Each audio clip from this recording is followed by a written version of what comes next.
And here we go. Right. Episode 250 of Friars in the Farm live stream. I'm Donovan, and with me is Roy. Oh, welcome everybody. Nice to be here with Donovan, live and in person for the second time.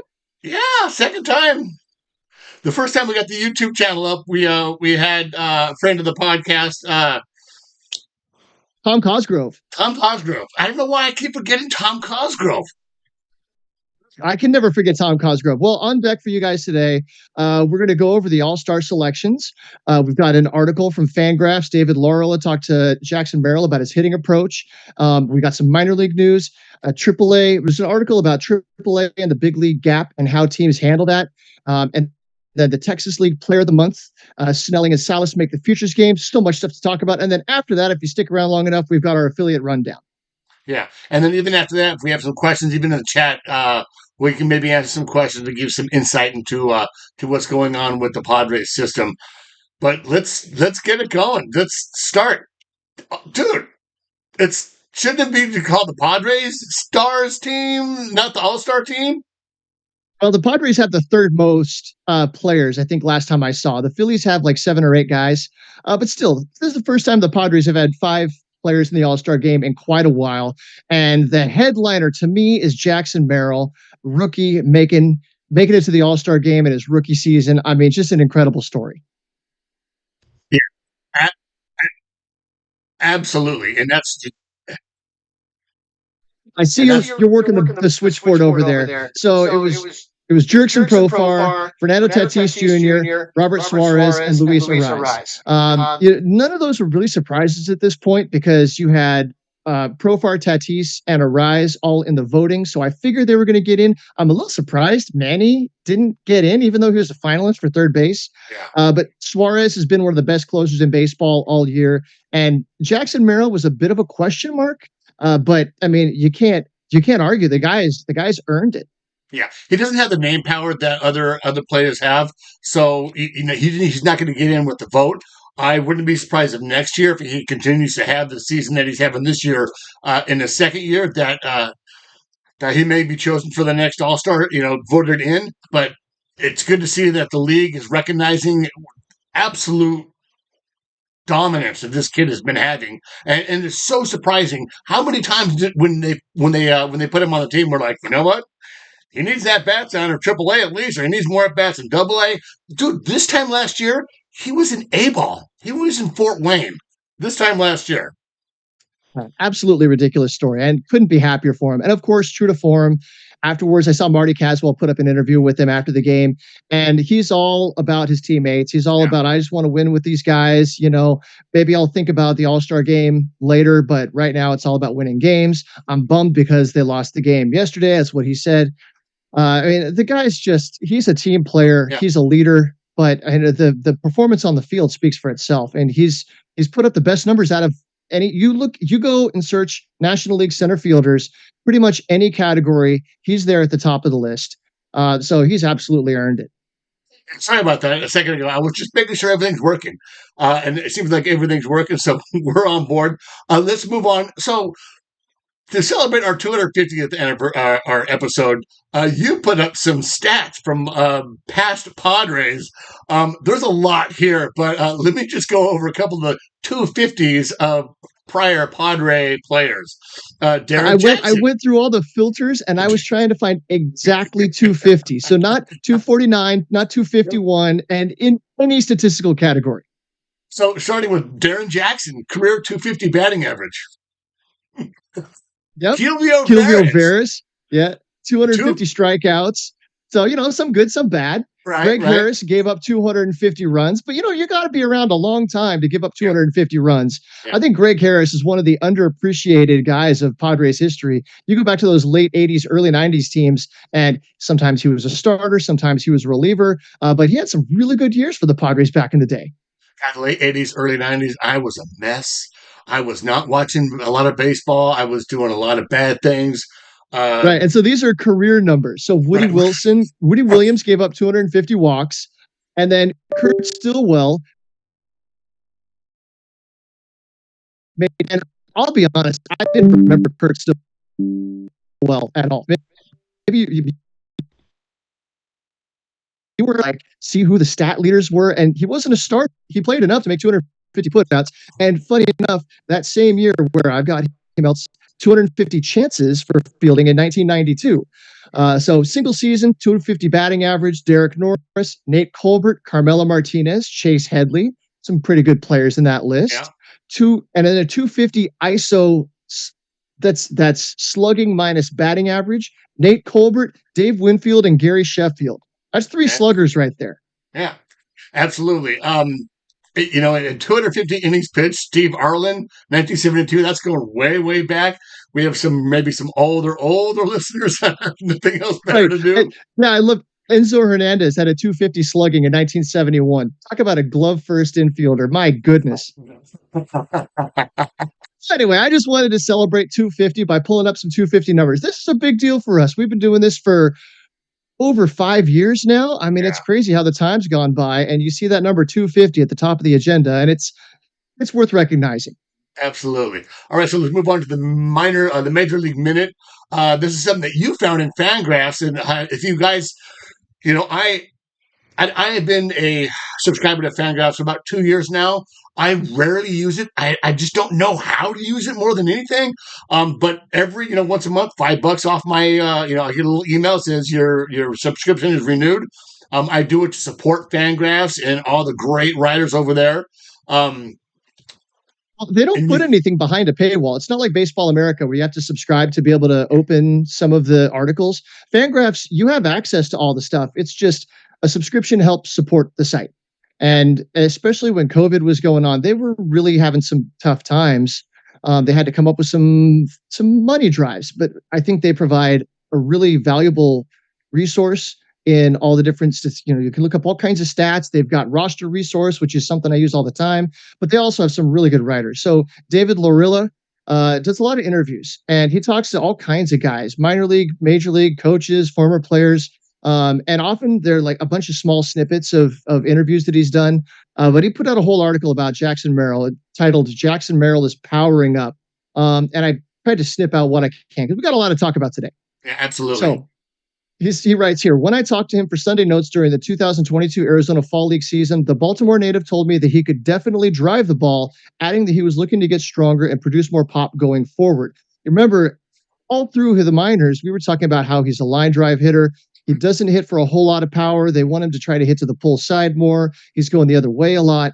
And it's like this season, he's already shown more power than anybody thought that he would produce. So he says, so this is Jackson's quote, "It's not trying to force extra power. It's just kind of getting adjusted to the pitching and letting it come naturally.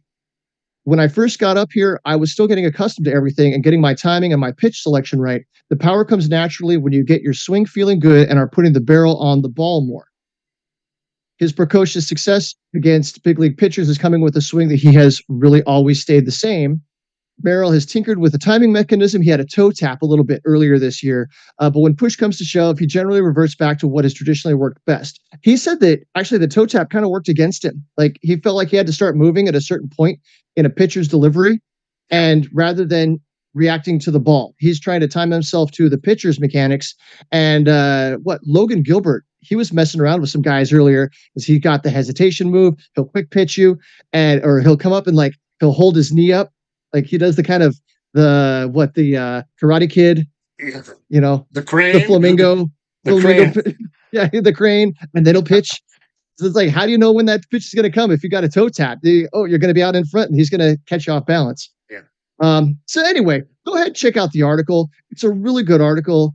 One of the other things I found interesting here, he says, when I'm in the cage, I try to stay on one pitch and swing at that. He doesn't find a ton of value in traditional on-field batting practice. He says you have to look in the middle of the zone once the game starts, because if you swing at anything away or down or in, it's really hard to get your hands to it. That's why I like my cage work. I'm hitting low line drives to the back of the net, which I feel helps more in the game than going out on the field and trying to hit homers. Sometimes it's hard to keep your mindset when you're hitting BP. So I thought that part was interesting because you see a lot of guys hitting batting practice. You see a lot of guys they've got their drill, they do the bunts, and then they're trying to hit the other way. Then they're trying to hit line drives and they're trying to pull it. But he feels that working in the cage gets him better prepared for the game than the batting practice. Yeah, what I see with him is he just stays behind the ball and he lets that ball travel. You watch it this weekend when he's just fouling off good pitches. He's fouling off the pitcher's pitch and staying in there until he gets a pitch he can hit. And it just seems like he is on time with every pitch. And I have yet to see how their pitchers are starting to pitch him and get success. Sure, there's always going to be strikeouts. You're always going to, roll over the occasional ball, but just really they haven't figured it out. I was thinking maybe they're going to come up and in, and I really haven't seen any of that. But he's fouled off some of those pitches as well. But we'll see as this season goes on, as that book gets a little bit deeper, and people get a little more film on him to see if the major league pitching will make that adjustment. And we'll see what happens when they do. And he has to make those adjustments. That's just, that's the chess piece of baseball. And to having a hitter so young, it's funny. I saw a tweet today, and it had a list of guys that had made the All-Star game right around his age, if not younger. And it was like Alex Rodriguez, Bryce Harper, Al Kaline, like all these super young guys that all went off to, some going to be Hall of Famers, and some are Hall of Famers. Just amazing, and it's funny. I keep thinking, like, I just keep expecting him to go into a slump. It's funny how I've treated him and thought about him different than, say, Fernando Tatis. Maybe because we did work with him on the on the damage duel, and and we're always in such communication with his family. It's wild to see this kid have such great success and truly be drafted, developed, and going into the majors and succeeding and being an impact player. Finally, for the first time in a very long time. Sure, Fernando Tatis Jr., we got him when he was in Instructs. But this is a guy that we selected. We found him, and the Padres, he's made the team, whatever. It's just incredible to see. He did hit a little bit of a dip for a while there. For I don't know, it felt like for about a month he wasn't hitting so well. He wasn't squaring the ball up so well. But so maybe that was the adjustment. Maybe the team or other pitchers kind of got that book. But the pitches up and in, I feel like he fouls off more pitches than most guys, and pretty much anybody I've seen recently. And so the criticisms on him right now are that his chase rate is high. He doesn't walk a whole lot, but the chase rate, I wonder if part of that chase rate is once he gets to 2 strikes, he fouls everything off until he gets a decent pitch to hit. Did you happen to watch the game against Max Scherzer with the Rangers last week? Yeah. So that was the first time in a while that I feel like I've seen him overpowered in a matchup. And it's not because Scherzer was blowing it by him. It's because he was kind of picking him apart. And he climbed the ladder on him a little bit, and he wound up striking him out on a fastball that was up at his eyes that he, most people would say he has no business swinging at, but he's been fouling that pitch off. He just couldn't get at it. Yeah. And that just goes to show you the quality of a pitcher that Max Scherzer is. He north, south, east, west. He does not give you something down the middle. And you got to foul off that pitch until you can get something you can handle. But yeah, and to go into the real quickly, and we'll move on here to the minor league news for the weekend series. This is going to happen. It's fun. This is the first series that we lost, where I'm like, it happens. Sure, we should beat those teams. Sure, it shows some glaring defects in our bullpen. But those games are just going to happen. We're not going to win every series, and we're going to lose series to bad teams. We're going to win series against really good teams. So this is the first series in a real long time that I'm like, we'll get them on Tuesday. We'll see how it goes. Well, they showed a lot of fight, and Friday's game was ridiculous. And then Saturday's game, they came back and they were battling, and they wound up losing it in extras, but the opportunity was there. It's like the offense is clicking. And it's only going to get better as these guys keep coming back. And Bogarts is on a rehab assignment, and Campusano just came back. I feel like good times are ahead.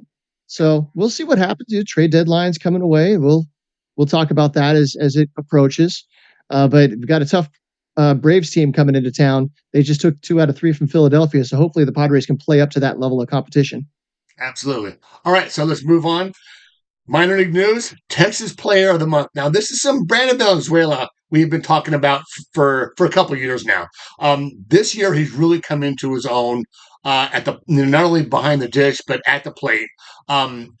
Catcher Brandon Valenzuela batted 310, 384, 540, and led the league in total bases with 47. He finished second in OPS at 924 and RBIs, 18 RBIs for the month, and was third in average with 310. This is a catcher, folks. He only catches. He doesn't play first base and catch most days. He's a strict catcher only.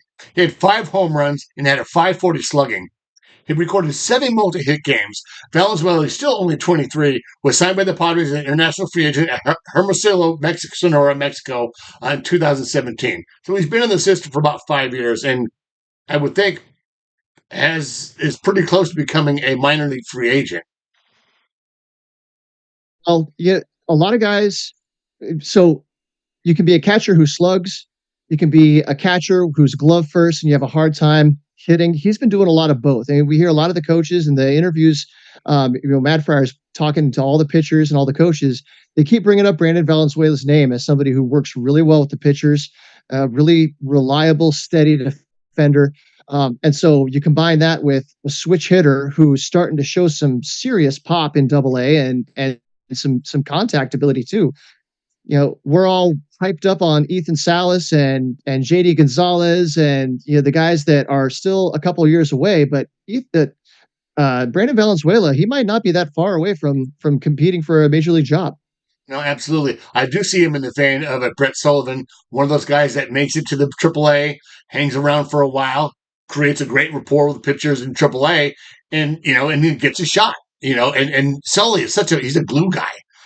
He's such a, he knows his role. He comes up, when he has to, he just comes up and plays whenever you want him, he'll play. And you see players will thrive in that role. When they know their role, when they accept where they are in their careers, I think that's when the pressure comes off themselves and they're really able to perform. I thought it was interesting that the Padres decided to keep Sullivan up and they optioned Eggy Rosario. So now they're carrying 3 catchers.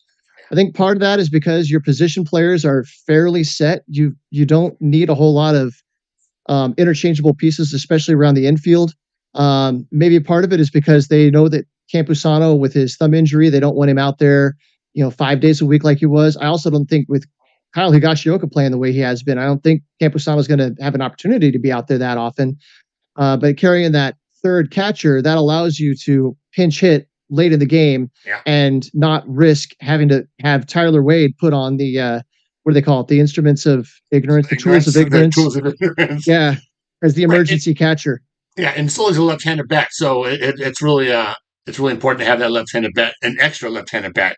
But let's move on. We have more good news coming out of the minor leagues. Robbie Snelling and Ethan Salas we could represent the Padres in the Futures game. It's going to be held July 13th, the day before, 2 days before the All-Star game.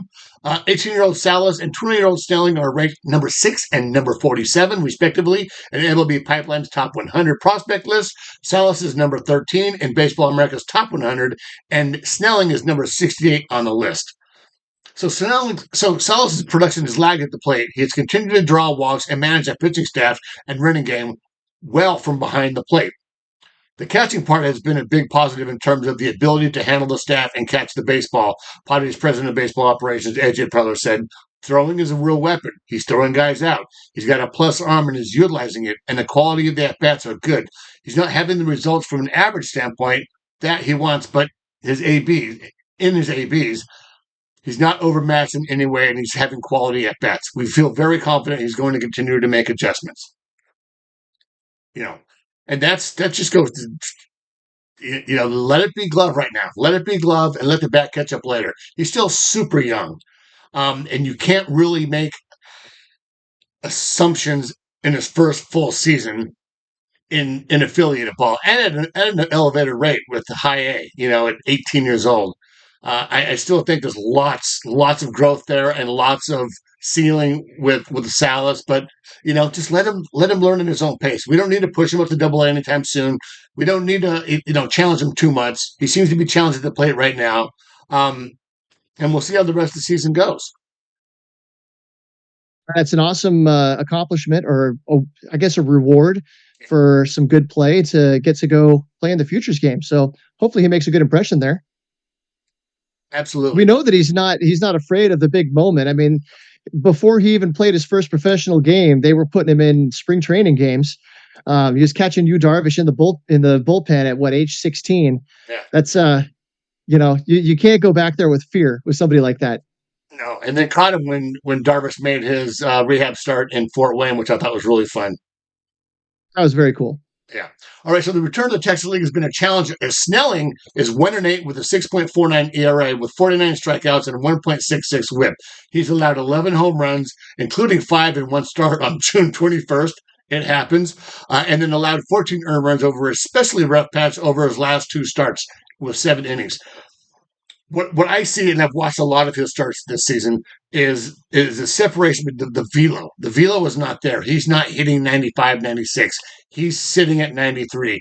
And all his breaking stuff is just, it's landing right over the heart of the plate.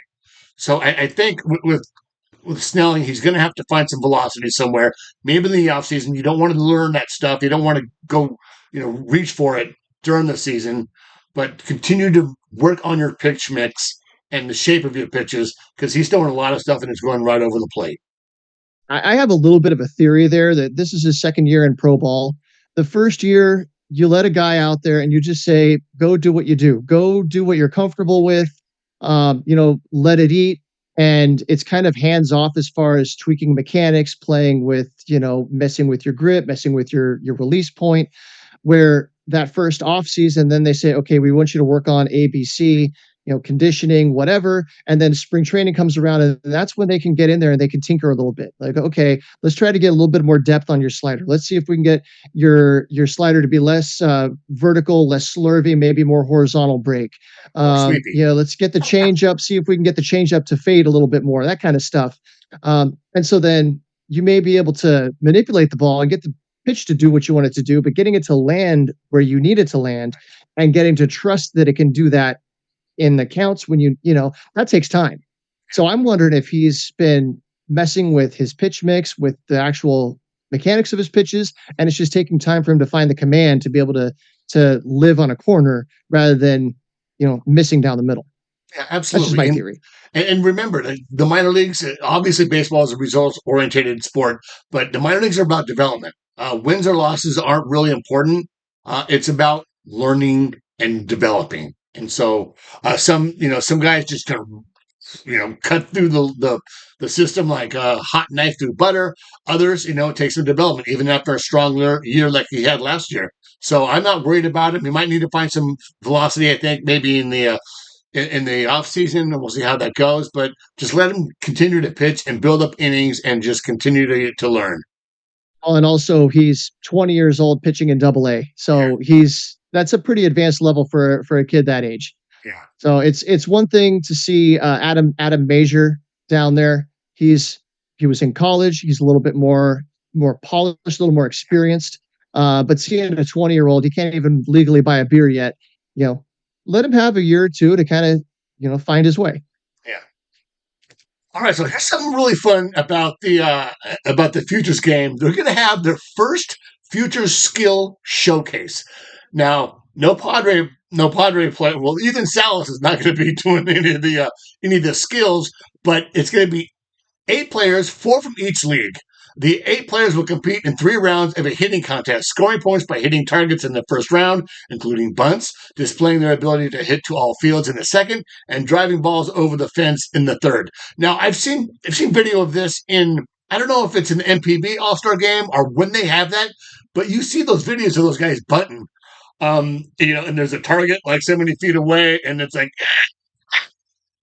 so it's finally. I love it.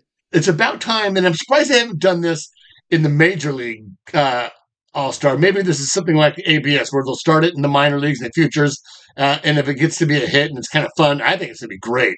That they'll do it in the major leagues, because those are the guys you really want to see hitting it where they need to hit it.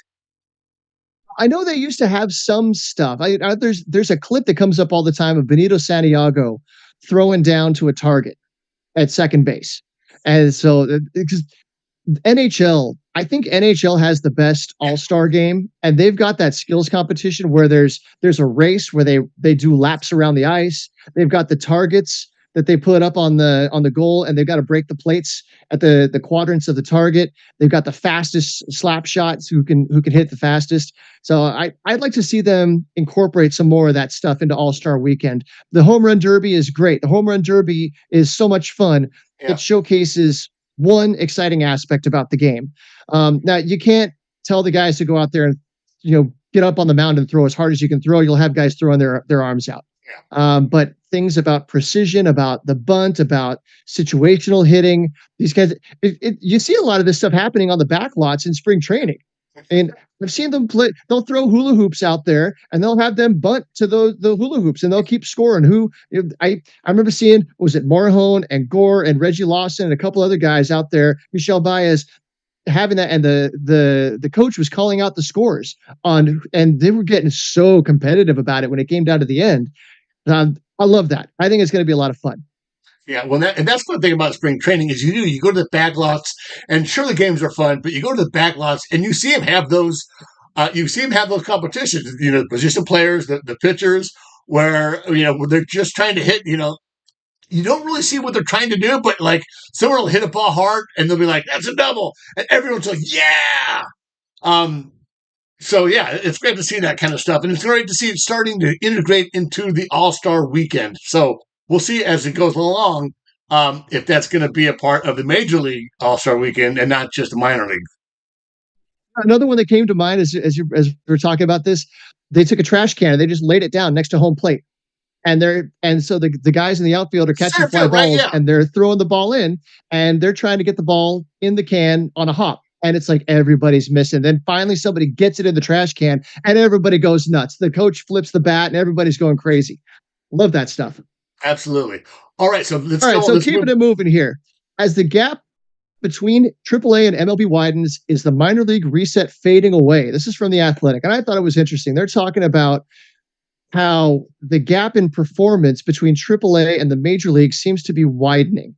And it's something that we've discussed. Like, how do you have guys down in AAA, down in El Paso, posting the numbers that they're posting, both on the pitching side and on the offensive side? How do you evaluate that to determine if these guys are actually making improvements, if this is stuff that's going to translate over? So the article says, in today's game where people in the industry constantly harp on the gap between AAA and the big leagues being wider than ever, how can a struggling player make meaningful improvements?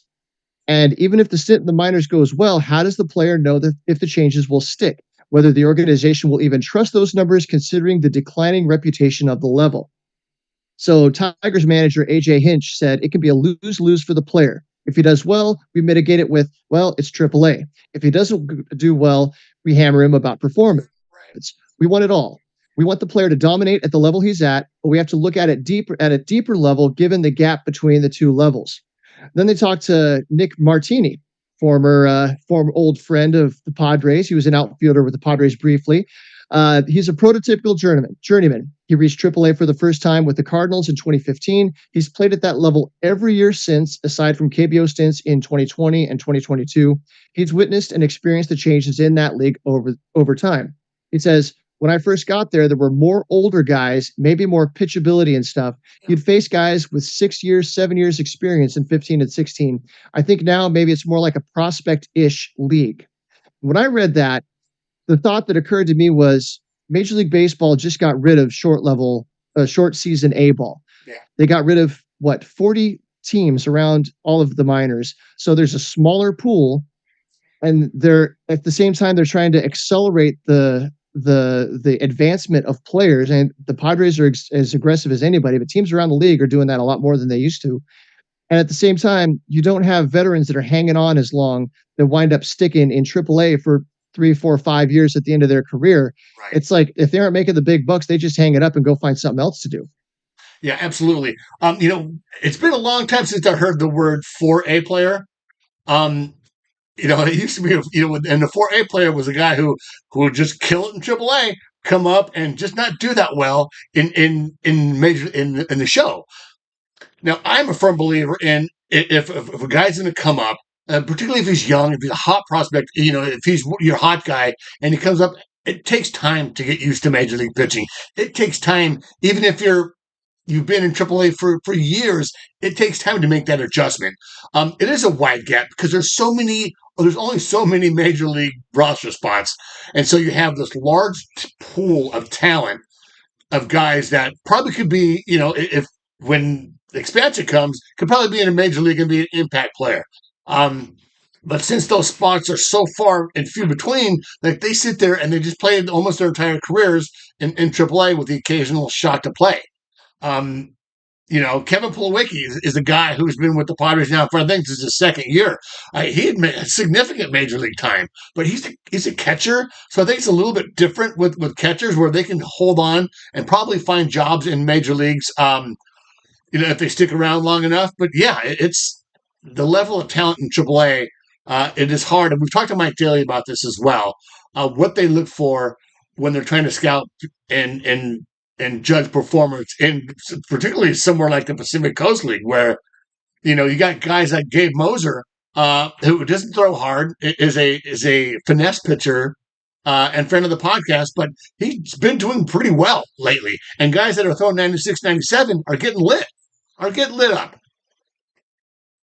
So how do you evaluate that? Right. Yeah. So I've got. We were talking about Fangraphs a minute ago. I've got roster resource up in front of me. So Plawecki has over 6 years of big league experience. Tim LeCastro has 4 years, and then Oscar Mercado has 3, and that's really about it on the Chihuahuas roster. Everybody else on there, you got some guys that had a sniff of the majors, and maybe a year with like a Zokar. But even you look at Jose Zokar, he's kind of a fringe major league guy, and the rest of them are all journeyman minor leaguers. There was a point that you made. Oh, so the other thing is, okay, so Major League Baseball increased the pay across all the minors, but I think even still, your typical AAA guy that has no Major League experience is making like 45 grand. And the guys that have Major League experience aren't making a whole lot more than that. And so there are more opportunities now than ever before to go play in Korea, Japan, China, or Taiwan, elsewhere. Mexico even, and make much more money, make a much better living than you would in AAA. And even then, it's still not a death knell to go do that for a year or two, to play at a higher level and come back and perform. I think our very own all-star Robert Suarez was in Japan. Yeah. He made it to AAA here with, I can't remember what team, and then went out and played Japan for several years and just came back and is just a beast.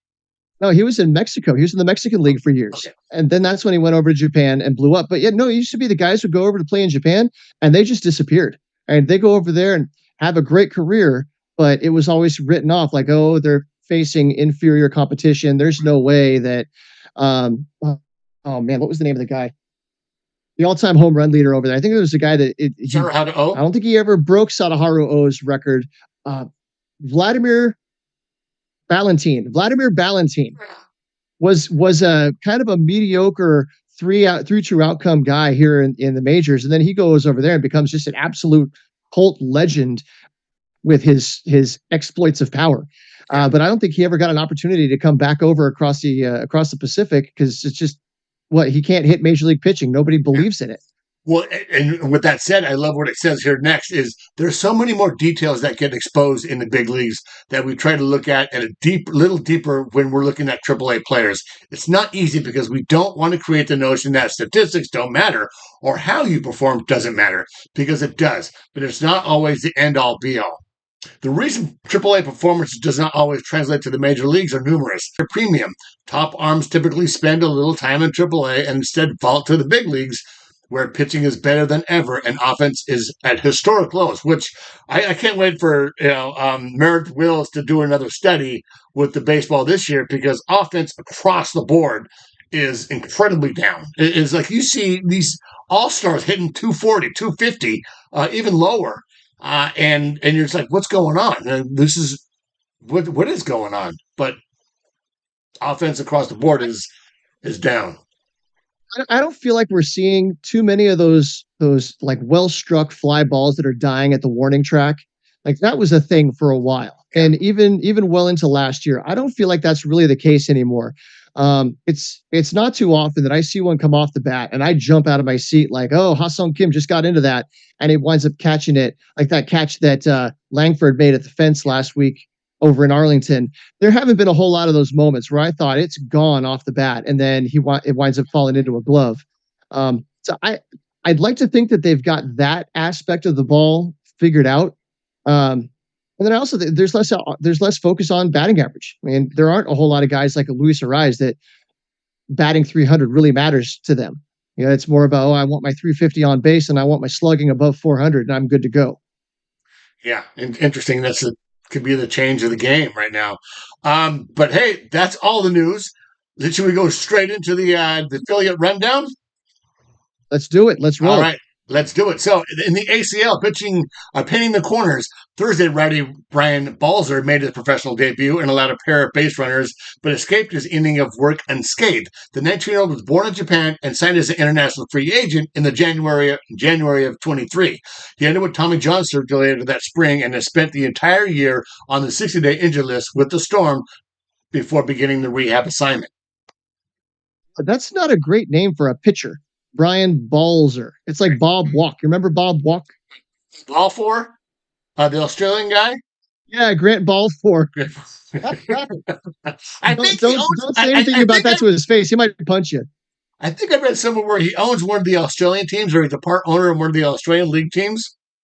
I believe it. That guy is an all-time character. Yeah, absolutely. So on the screws, Wednesday, Spence cofFMAN had 2 hits and 2 RBIs. The 2022 19th round draftee at a high school in Mississippi has been the club's biggest breakout prospect in the ACL this year, and is a testament to the Padres' development process. After hitting .237 last year in Peoria, cofFMAN is hitting .331 and a team-leading 15 stolen bases over 42 games. cofFMAN also leads the team with hits in 45, RBIs with 23, and is second with 24 runs as he makes the adjustment to playing outfield almost daily. So he was an infielder. They're making him into an outfielder, and is killing it. He could be Matt Fryer's maybe ACL Player of the Year. Could you imagine being in the ACL and absolutely crushing it and just praying for the day that you get sent to hot Lake Elsinore because it's going to be a break from the weather? Well, that's here in batting around, folks. We got today's temperature in Arizona Peoria, Arizona was 116. Now, 95, 96 in Lake Elsinore or somewhere in the middle of California isn't as bad as 116. Even if they're playing at 4 or 5 in the afternoon or playing in the morning, it's brutally hot. The overnight low is 88 degrees. Oh my God. That's you're just laying in your bed sweating like that. Yeah. It looks like it was mid-90s today, but it's going to be 104 tomorrow in Lake Elsinore, but it's a dry heat.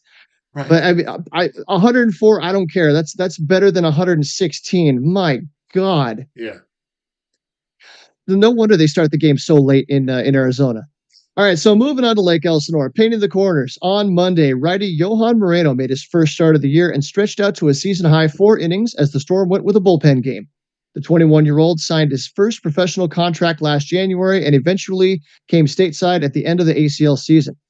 Righty Thomas Balboni Jr. struck out the side to close out the win. The Northwestern University product has stacked up 52 strikeouts in 29 1/3 innings since dropping down to a low 3/4 release this year. So something got unlocked there, going from up here to down here. Maybe we can talk to him in the offseason about that. Absolutely. And he's got some walks. So the walking and control is a problem, but the strikeouts are a good sign that it's starting to work. Right. So speaking of Northwestern University, on Thursday, righty Eric Yost made the start, turned in another solid performance. He allowed 3 runs on 4 hits over 6 1/3 innings. Walked 3, struck out 6. Yost turned in 3 quality starts over his last 5 outings, pitching to a 2.22 ERA over that stretch. And then on Saturday, Isaiah Lowe dominated. The new friend of the show. We're going to have an interview for you guys coming up very, very soon. He threw 5 scoreless innings and struck out 7. 21-year-old righty has posted a 1.56 ERA across his last 6 outings, striking out 42 and holding opponents to a sub-200 average in 34 2/3 innings. He's short of the innings needed to appear on league leaderboards, but his 2.7 ERA would be second on the circuit.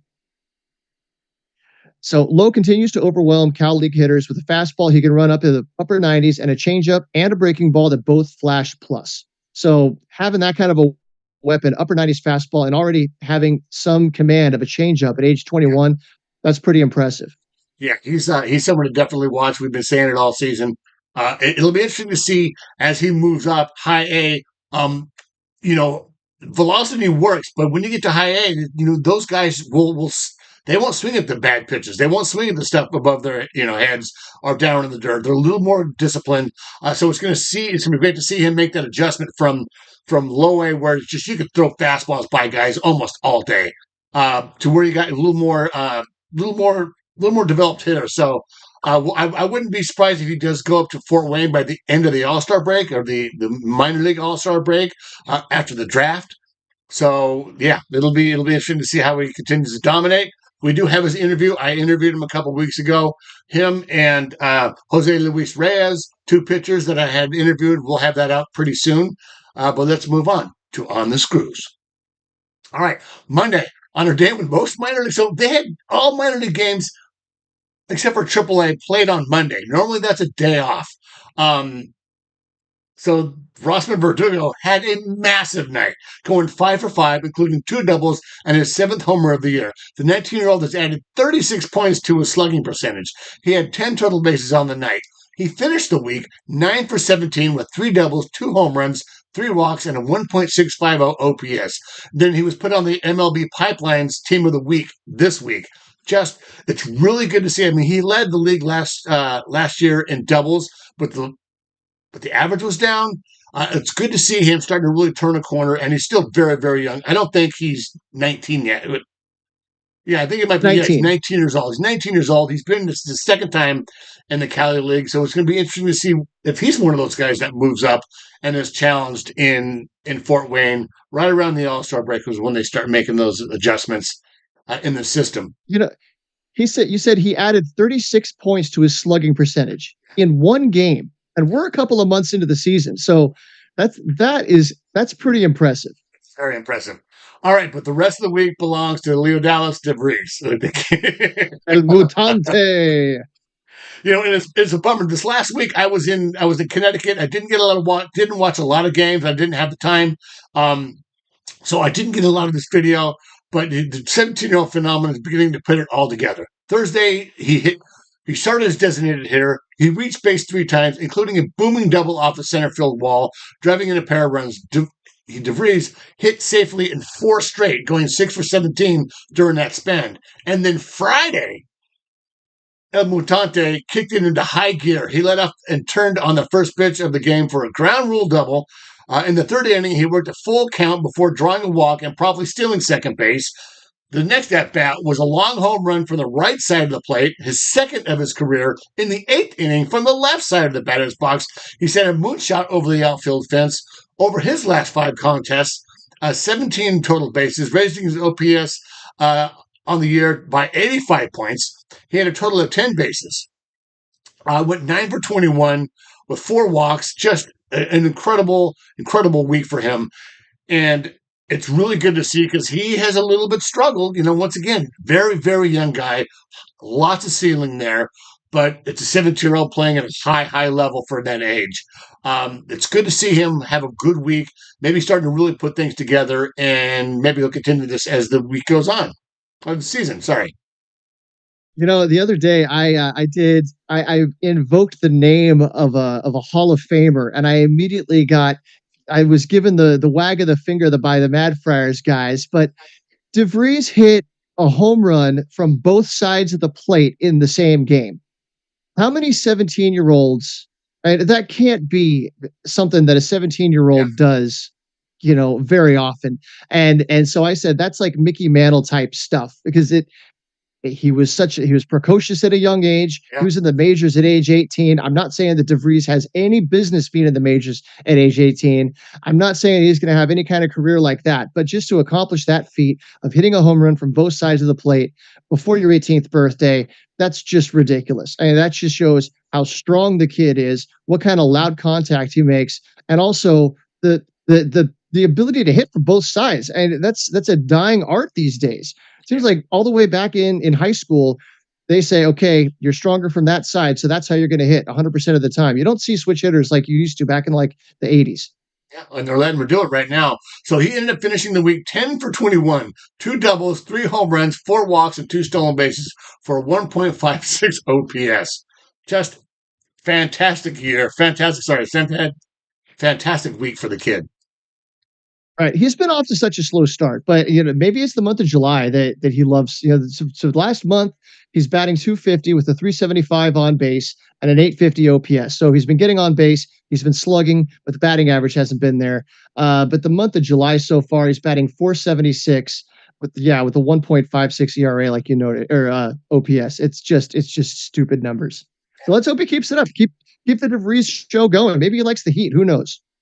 Absolutely. All right, so moving on to Fort Wayne, painting the corners. On Tuesday, EMmauel Pinales is quietly having a breakout season in the Summit City. The Dominican-born righty pitched 6 innings with 5 strikeouts. He allowed just 2 singles and 2 walks. Pinales lowered his season ERA to 3.55, ninth lowest in the Midwest League. The circuit is batting only .210 against him, the 5th lowest in the league. Then on Thursday, Sam Whiting pitched 3 shutout innings with 4 strikeouts. Since joining the Tin Caps, he's had 12 strikeouts in 7 innings pitched. He's just hit the ground rolling in the Summit City. And then on Saturday, Dylan Lesko, he was working with a pretty solid start, but then he gave up 2 runs in the 4th, and then it all unraveled in the 6th. Of course, I happened to flip it on in the 6th inning. He gave up a homer, walked a couple, and hit a batter. All 3 runs scored. And of course, that was the MILB TV free game of the day, so everybody could tune in and watch that one. They had to hype it.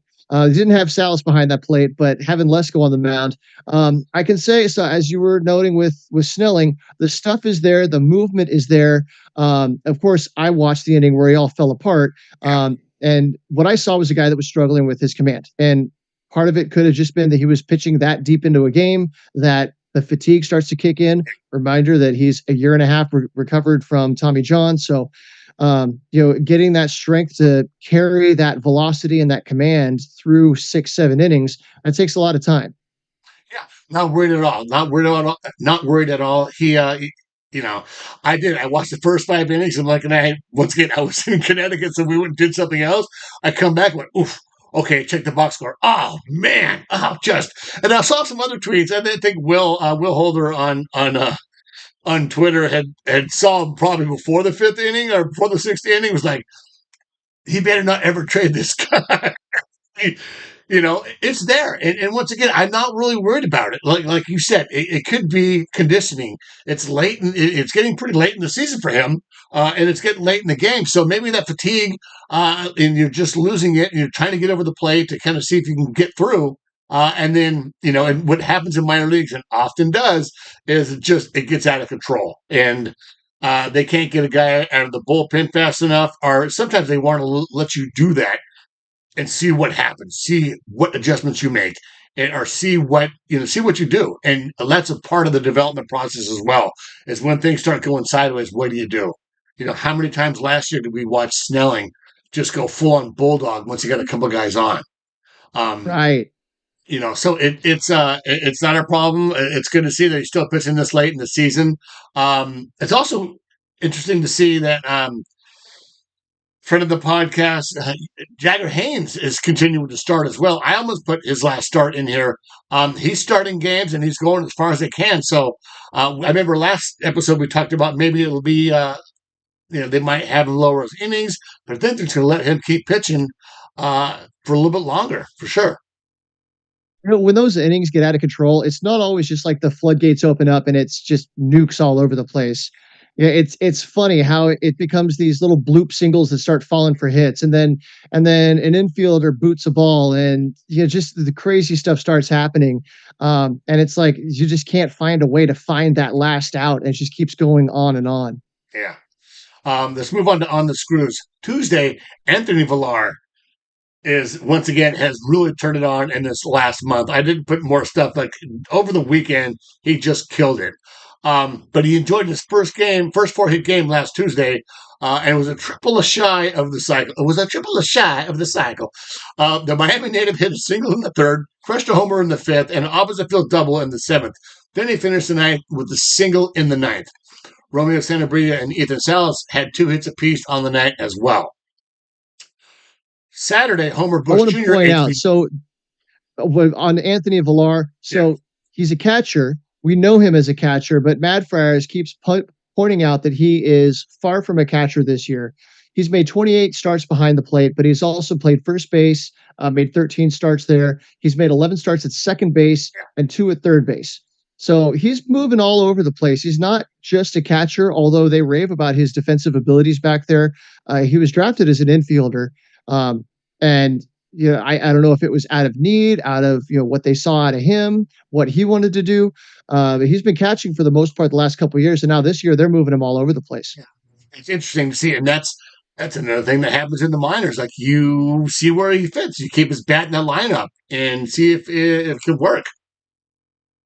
Right. And also, when you walk into that dugout, that clubhouse, and you look up, you see number one prospect name on the locker over there. You kind of say to yourself, well, maybe I won't have as many opportunities behind the plate. So, hey, coach, back in college, back in high school, I played some third base. I played some left field. I could play first base. Come on, get me in there. Absolutely. And like I said, he's having a killer month. So congratulations to Anthony Villar. All right, so let's move on. Back to Homer Bush Jr. He had 3 hits, including 2 bunt hits. That's speed kills, baby. Speed gets on base. HBA hit in his 6th straight game, going 9 for 23 with 4 walks and only 2 strikeouts in the stretch. Once again, Romeo Sanabria had a single, double, and drew a walk to push his on-base percentage to .383 in 14 games since being promoted to high A. The power isn't there right now with him yet, but he's hitting for average, and that power will come once he starts feeling more comfortable getting his feet underneath him. Right. With him, I don't think it's necessarily a matter of strength or physical fitness. Like, the power's there. It's a matter of finding the timing in your swing to be able to get behind the ball and drive it. I mean, like, if Jackson Merrill, we keep going back to him. The power kind of disappeared for a month there. And then all of a sudden he started just squaring everything up. And next thing you know, the ball's flying out of the park. Yeah. All right, so some of the fun batting around. So over the last 9 games, the Tin Cap pitchers have 93 strikeouts in 78 innings with a 3.13 ERA. That's 5 more Ks than any other staff in the league since June 26. Opponents are also hitting just 201 off Fort Wayne pitchers in that span. More specifically, in this stretch, Fort Wayne starter have a 1.03 ERA during this time. As for Henry Baez over his last 6 starts, he's posted a 1.82 ERA, with opponents batting just a 175 with a 508 OPS against him. Henry Baez has found his footing in high A. One of those guys where right around the All-Star break, I'm telling you, when people start moving up, I wouldn't be surprised if he moved up to San Antonio to see what he can do in high A. In double A. You can almost start writing that ticket out right now. Yeah. Because the draft isn't too far away either. And so the last couple of years, now that they've moved the draft, they've changed it earlier in the season, they've gotten rid of short season A ball. We see a lot more of that vertical movement in the middle of the season. All right, so San Antonio, painting the corners. On Tuesday, after stumbling in his first 2 frames, Robbie Snelling put together one of his best outings of the year. Southpaw allowed a run on 3 hits in the first and pitched out of trouble in the bottom of the second, with one man down, 2 singles, put 2 runners on, but Snelling then left him stranded after striking out the next 2 batters. In 5 innings of work, he allowed 1 run on 5 hits with 2 walks. Along the way, he struck out 7 batters. So that's the guy that we were seeing last year. First couple innings, he had a couple of guys on, maybe a couple across the plate, and then he would bear down and just turn into a different dude and shove until he ran out of bullets. And then on Thursday, Austin Krob continues to baffle Double-A hitters. Krob allowed 2 hits and 3 walks across 5 1/3 scoreless innings. Southpaw struck out 6 batters as he recorded his 3rd win of the season. So a more advanced guy, college guy. He's had a little bit more experience now. So yeah, I could see, they just called up Major. He's starting to show some promise.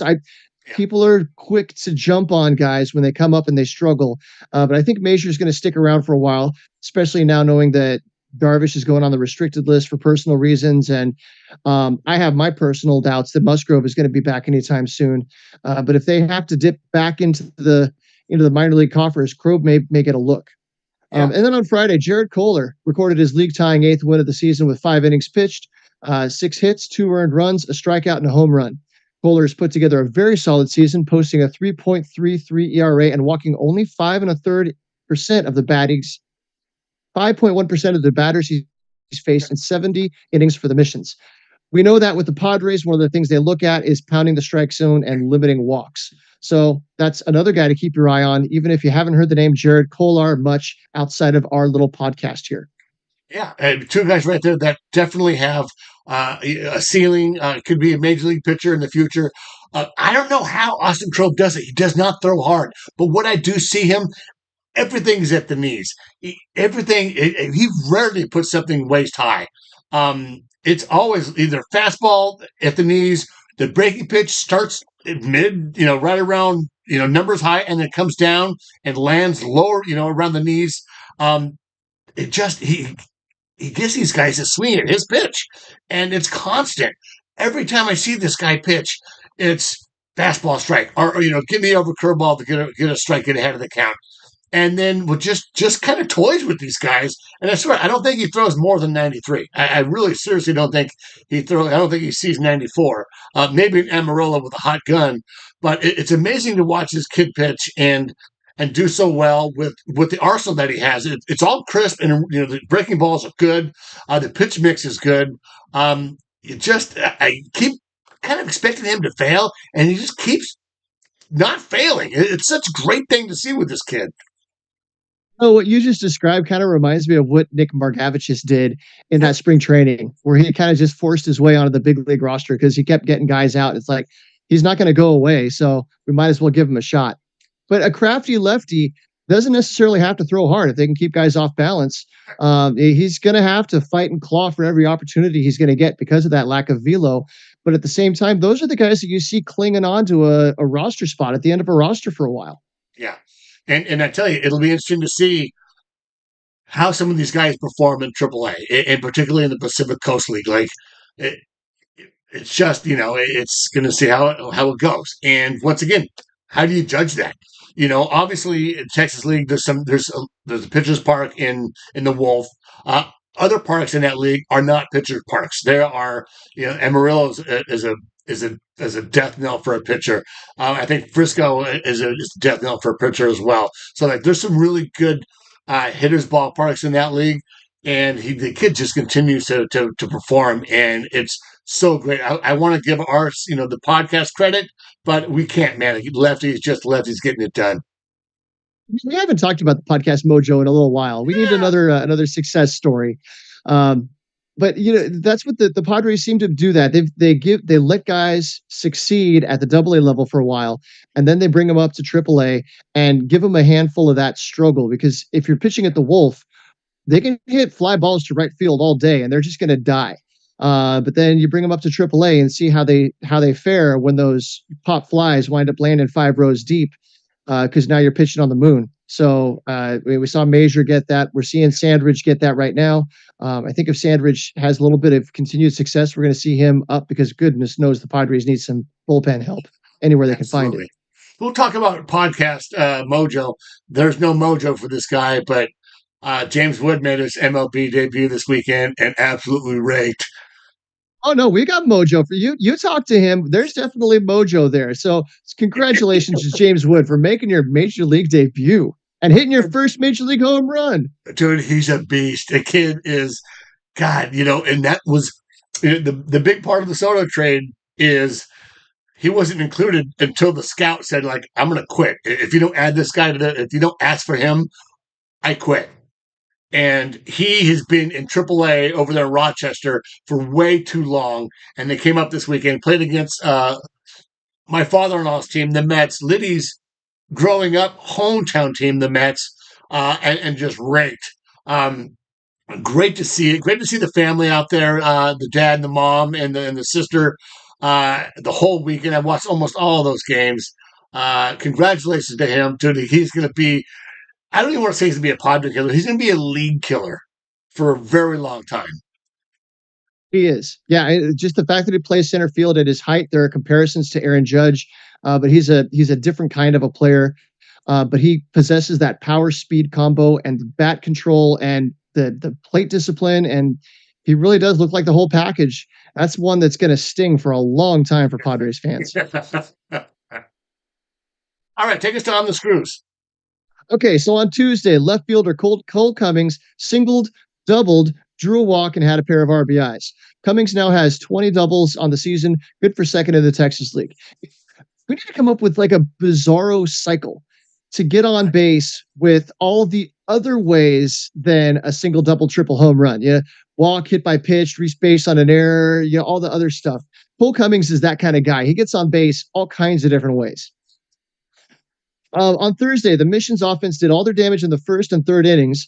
Robbie Tenerovich and Marcos Castañon each hit 2-run homers in the first inning. Marcos has been catching on fire lately. Good to see. In the third inning, they scored 2 singles, a wild pitch, and a throwing error. The current Texas League Player of the Month, Brandon Valenzuela, extended his on-base streak to 25, going 1 for 3 with a double and a walk. And then on Friday, Marcos Castañon had the only multi-hit game with a single and his 6th homer of the season. He's hit homers in back-to-back games. And Brandon Valenzuela pushed his on-base streak to 26 with a 1 for 3 effort.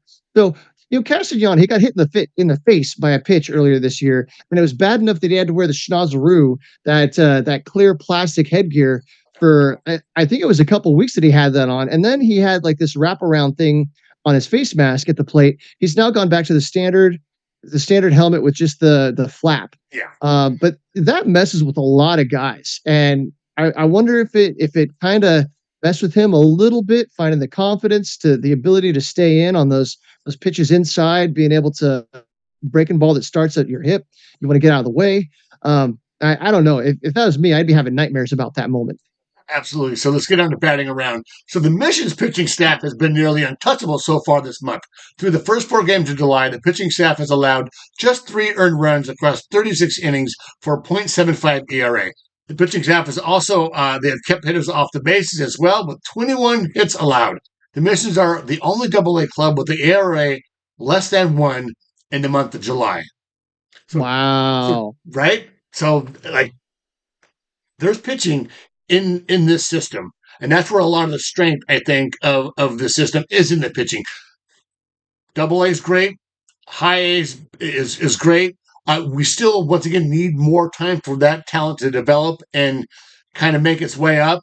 But there is plenty of talent in this system. So, I don't want to talk about trade stuff right now, but certainly there are some enticing pieces there that I think we can get away with keeping some of our top 10 guys. But depending on what Preller wants to do, if he wants to treat having Darvish come back and Fernando Tatis Jr. and Xander Bogaerts as kind of like, oh, we didn't have to trade anyone, we got these guys back. But I think you might need to take some of that to get some of that bullpen help that we kind of sorely need, and probably even another pitcher. But once again, I saw a tweet this week that had the Dodgers not tied with Crochet. Did I pronounce his name? Yes. Yeah, Crochet. I think Ken Rosenthal said, "Hey, that's got to be a great fit for Los Angeles. They have all the players that they can. They have a lot of talent in their system as well. Probably a little more than the Padres do. So it's going to be interesting to see how that trade deadline evolves. And watch Preller just pull a rabbit out of his hat like he always does." We pointed out before that during the Arise trade and the Dylan Cease trade, they didn't have to get rid of any of those top 5 guys, and they moved. Jairo Uriarte was the guy that I thought stung the most. Looking at, okay, that's somebody that could be special down the road if you squint just right. But they were able to make those trades without having to really pick from that top shelf of the cabinet. I don't know that they have the talent in the minors to be able to do that again. And they would probably wind up having to include 1 or 2 big league pieces in that kind of a deal. But I don't know. He does some creative stuff. It's funny. They talk about trade value and that, okay, this player, they're going to command, one of your top 5 and another couple of your top 20 and this and that. And then when the trade finally comes through, it feels underwhelming, from the team that gave up the big name. One thing that the Padres are going to have to deal with, though, is that they can't take on the big salary as well.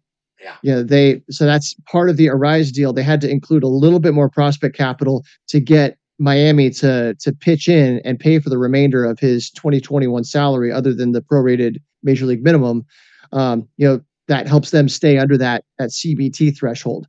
An interesting little wrinkle with Darvish going on the restricted list. My understanding is that his salary from that he's on the restricted list doesn't count toward the CBT tax. So that may actually buy the Padres, another like $5, $6, $7 million in flexibility, but don't quote me on that one. Yeah, and really, I don't want to have to go that far to save money. We need Darvish back, and obviously, you want to have him take care of whatever's going on in his family right now. And our thoughts and prayers are ring hollow to something like that because we don't really know what's going on. We just hope that that it gets fixed and that everyone's all right. Everything's going to be okay. But let's finish up real quick. Talk about getting hit. Finish up the batting around. So the Missions made some Texas League history Saturday after being hit by a pitch 7 times. According to MLB's research department, this is the most by a Texas League team since at least 2005. Across AA baseball, only Richmond has been hit by 7 pitches in a game during the span. Cole Cummings, Robbie Tenerowitz were hit twice, with Connor Hollis, Ray Patrick Diddler, and Robert Perez Jr. each hit once. The 7 hit by pitches is believed to be the most in a game in the franchise's history. So, on base is on base, baby. So I pulled up the leaderboard here, the minor league leaderboard. Across all of the minors, Robbie Tenerovich is 3rd in hit by pitch. He's been hit by a pitch 21 times this season. And then Ripken Reyes is right behind him with 19. Something about those guys, they're teaching them to, get that elbow out there a little bit farther and lean in. And then Ray Patrick Ditter, he's been hit 15 times. Oh, man. That's a skill. I don't think they teach you that on purpose. They don't work on that in spring training. No, there aren't drills for that one. Okay, so moving on to El Paso, painting the corners. Wednesday, Jackson Wolf turned in one of his best outings in a while, but it wasn't enough to earn the win. Wolf pitched 5 innings and allowed 4 runs on 8 hits. He walked 2 and struck out 4. It was the first time he lasted 5 innings since June 2nd. Worth noting that right now the Padres have a bit of a relaxation in the schedule.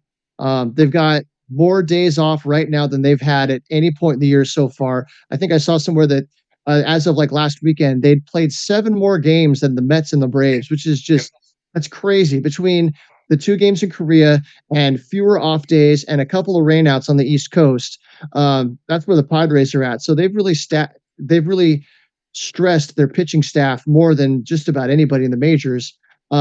So the extra time off, they aren't necessarily looking into the minors right now, but I'd like to see Jackson Wolf earn another trip up. And then on Saturday, Johnny Brito allowed 5 earned runs on 6 hits, 2 walks, and a hit batter as he labored through 2 1/3 innings on 61 pitches.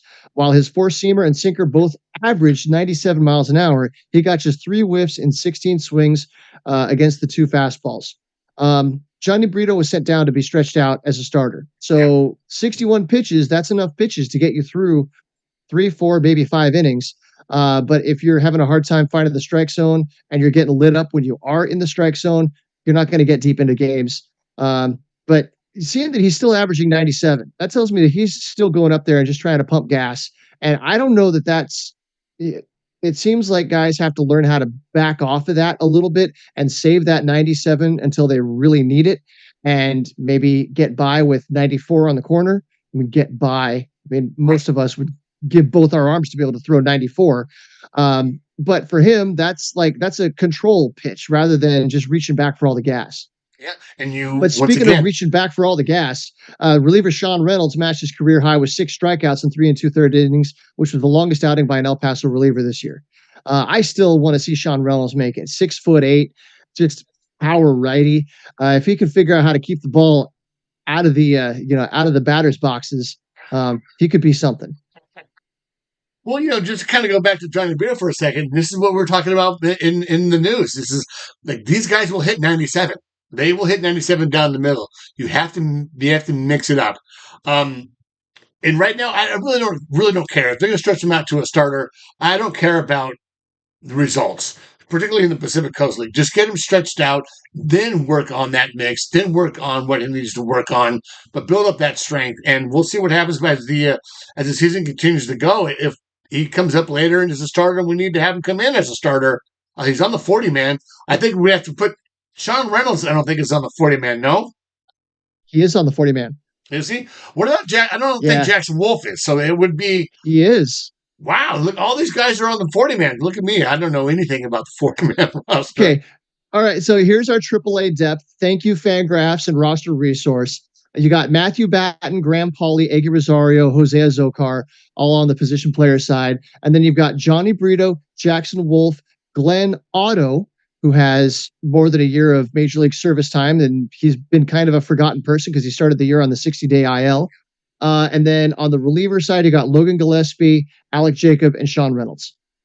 So Gillespie, we've seen him a couple of times. He comes up, he's like the hired gun that they call him up for a day. He winds up going in, pitching an inning, get guys out, and then they send him back down on the El Paso shuttle.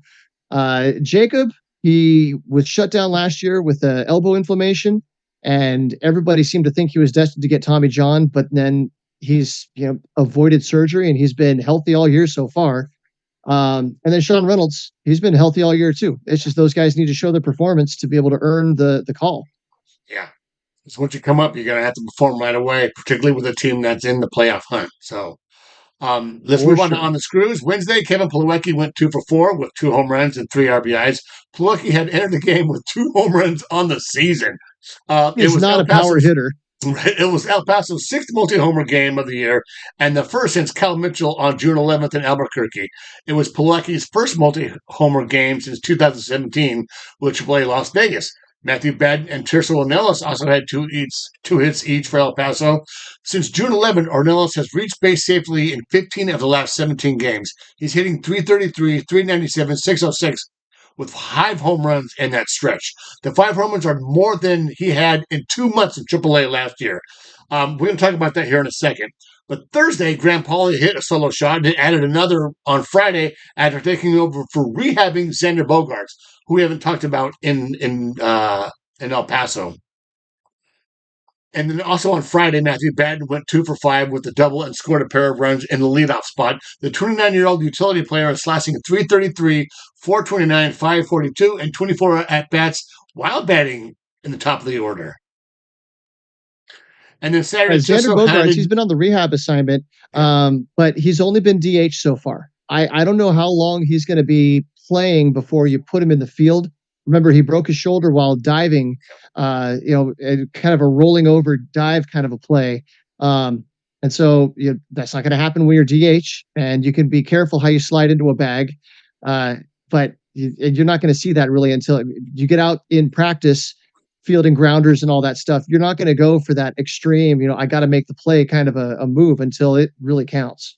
Yeah, I'm sure they're doing a lot of that work before game, hitting them grounders and maybe having them stretch it out a little bit. But Saturday, man, TIRSO Ornelas had a monster night. Ornelas went 4 for 5 with 2 home runs in the bottom of the 7th, with a 2-run home run in the bottom of the 7th to tie the game 5-5. 4 hits sets a new season high for Ornelas. Then in the 9th, with 2 outs, the Tijuana native hit an opposite field single that barely stayed fair and bounced off the right left field wall for a second walk-off of the season. And I think like the next night, Sunday, I think he hit another home run on Sunday. And I tweeted that video and said, give him a chance. Like, this kid is finally starting to be consistent, finally starting to show that hitting the ball in the air does really well. Now, this is something that we haven't seen him do in El Paso consistently. But seeing this adjustment, I think you really have to take that into consideration when it comes to performance. Like, everyone hits the ball in the air in the PCL and it goes wherever, it flies all over the field. But particularly with him having it hit in the air consistently like that, I think shows that there's been a big shift in swing path, pitch selection. I'm not sure what it is, but it's starting to really show for TIRSO, and it's been long overdue now that he should get a shot. Yeah. And swing changes take a long time to take seed and really come through, where you're not thinking about it. It's not something that you're working on. It's just something that you're doing. So he's a lefty. He's a corner outfielder. He can play center field in a pinch. Tatis has been out for a while. We don't know how much longer he's going to be out. We know he's going to be out at least through the All-Star break. They've had David Peralta and Bryce Johnson play in right field in his absence. David Peralta, I've been one of the more vocal opponents of the David Peralta experience, but then this last week, all of a sudden, he's found something and he started hitting well, making me look like a fool. So happy for that. You're not alone there. I don't know how long that's going to sustain.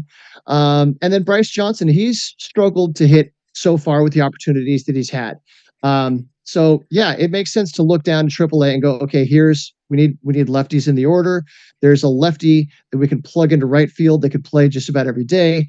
But a little dose of caution. So I wanted to point out that Bryce Johnson, his OPS in El Paso was 891. He was hitting real well down in El Paso before he got called up. Tirso Ornelas, this last week, well, he's bumped his OPS up quite a bit, but he's sitting at 907. So he's 16 points ahead. And when I checked just the other day, he was only 2 points ahead of Johnson. So it's not like there's this big gap in, he's just absolutely knocking the cover off the ball. Bryce Johnson was hitting pretty well before they called him up. And now he's, you don't see the hits that he's getting aren't squared up hard contact. He was squaring those balls up in AAA. It's a whole different level of competition. Yeah. So trying to touch that little bit extra velocity, the little bit later breaking pitches, then the sequencing and the location that's a little bit better. It's not like you can take that, you slug in 900 in AAA and plug that in and expect him to slug even 700 in the majors. Right. Well, and you can pump the brakes a little bit on TIRSO, let him continue to do that. If he's hitting like this at the end of July, it might be time to give him a little cup of coffee and see what it looks like. Give him some at bats. But I think if you bring someone up like TIRSO, he needs those consistent at bats. So we'll see how long Taddy's out. I'm sure there's going to be a rehab assignment there in the coming weeks. I know he's out for a couple months. Is he coming well after the All-Star break? Yeah. Well, that was what was kind of hinted. Nothing specific has been said by the team, but he said something in front of the press that gave them all the impression that he was going to be out well after the All-Star break. It's not going to be like a week after the All-Star break he's on a rehab assignment. Sounds like it's going to be a little longer than that, because whatever's going on, it has something to do with where the quad attaches to the bone, and bone takes a while to heal. And as hard as he runs, as athletic as he is, that bone, that muscle is just trying to rip that bone right off itself. So I don't know, in the meantime, they're winning games without him. So I don't want to question that too much. Donovan Solano, thank goodness for him. On that note, I've had a question for you for a while. What's it like to have a player playing for your favorite team with your first name? It's great. Liddy tells me all the time, look, you got a hit. I'm like, that's not me. We've been watching a lot of Russell Crowe movies lately. I'm like, yeah. Liddy on the plane back from Connecticut watched American Gangster, which was a very young me with Denzel Washington in that movie. Russell Crowe, but yeah. Russell Crowe. Oh, she thinks you look like. She thinks you look like Russell Crowe. Is it the? It's the eyes. Yeah. I can see that. Are you not entertained? Well, I've got to go back to like Roy Oswalt and Roy Halladay, and so I've never gotten to root for a Roy on my favorite team. But you know what? A couple weeks ago, the kid that did the play ball, his last name was Thomason. Ah. Yeah, his dad is a captain on one of the military vessels here in town. So I thought that was pretty cool. Hearing my name called over the big league speakers. All right. Well, hey, let's wrap this up with batting around. More hit by pitches. 2 Chihuahuas were hit by pitches in the first inning on Thursday, advancing El Paso's league-leading total at 55 hit by pitches. Chihuahua's first baseman EMmauel has been hit by 5 pitches in the last 10 games. So maybe they too work on that in spring training. Lean in. That's something. Yes, So I pulled up. So Mondu, he's only been hit by a pitch 8 times all year. So something the last couple of weeks, maybe he gave the pitchers a bad look or something. He's been playing well lately, so maybe they're trying to give him a little dose of something to bring him back down to earth. Beat him up with some blue and purple on the side of him. Yeah. Well, all right, let's wrap it up. This is our All right, well, first. thank you everybody for sticking around with us. All of our live viewers out there. I can't see the numbers I'm sure you have, but I'm sure we've got dozens, maybe even hundreds of people watching us online from all over the world. So thank you for sticking around with us. There's probably like 2 or 3 people, huh? Right. Yeah. Yeah. Your wife, mine's not even dealing with it. She's like, no, you just go do your thing. We have a lot of fun doing this, and I like sharing it with everybody. So hopefully there's somebody out there enjoying what we do. Absolutely. And I love doing it. So it doesn't really matter if anyone listens or not. This is fun to do. And I love doing It's it with you. therapy. Right. You can find me on Twitter at SD Donovan. All right. I am at Zippy_TMS. All right. We will see you next week. Next week.